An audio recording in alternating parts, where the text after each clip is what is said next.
So you've stumbled across this thing called CloudStudio and you're thinking, what the heck is this? Another app trying to solve a problem I had. Well, kinda. But this one's actually useful. CloudStudio is like your personal cloud command center. It's a code editor and project organizer built for folks who deploy stuff with Terraform and Ansible. Think of it as the VS Code nerdy cousin who only speaks Terraform and YAML languages. Handy, right? Alright, let's get this cloud journey started. This time I'm choosing Azure, sorry Jeff. Click Add Project, search for the Hello VM template, straightforward no fuss project scaffolding, and what do you get? A ready-to-use compute instance with Nginx pre-installed and with a single page app pulled directly from GitHub. All set up and ready to go. So here's where the fun starts. When your project is ready, all you have to do is smash that deploy project button. What happens next? This triggers the full deployment pipeline for you. Terraform init, Terraform plan, Terraform applied, and Ansible playbook, all executed in sequence.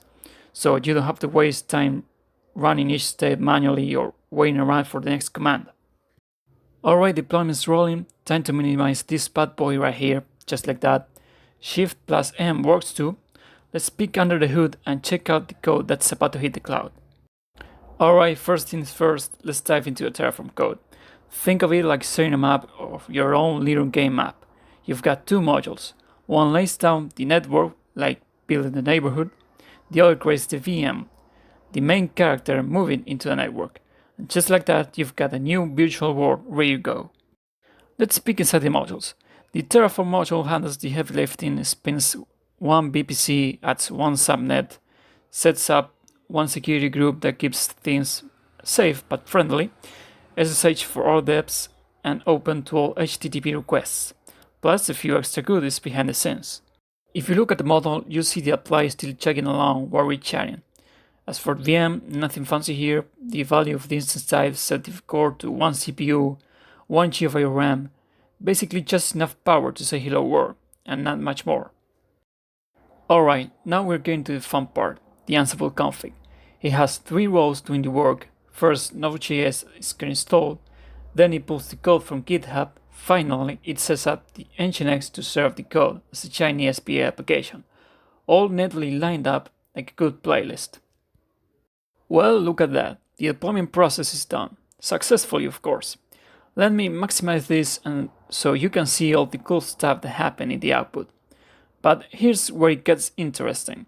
If we close this and go to the SSH connection part, you'll see the command ready for us to copy and jump into the VM.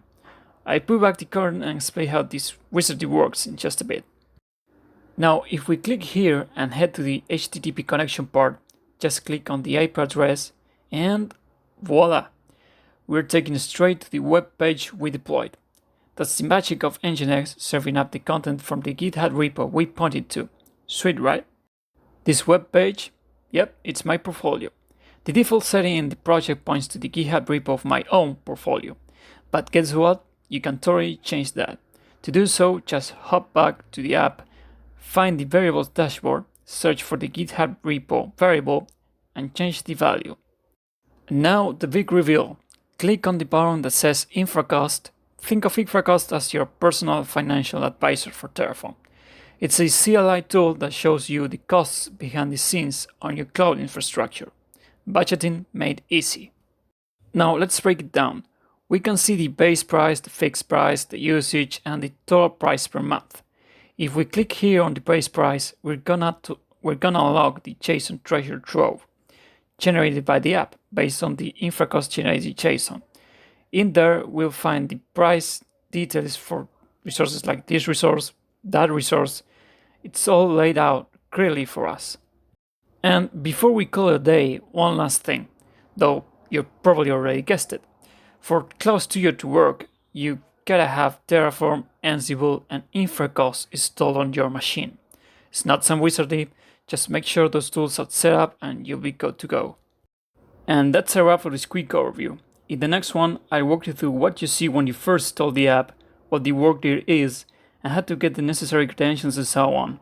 If you like this, don't give it a thumbs up, just go to the link below, get an installer, install the app, and contact me for any improvements that can be done. See you then. Have a nice day.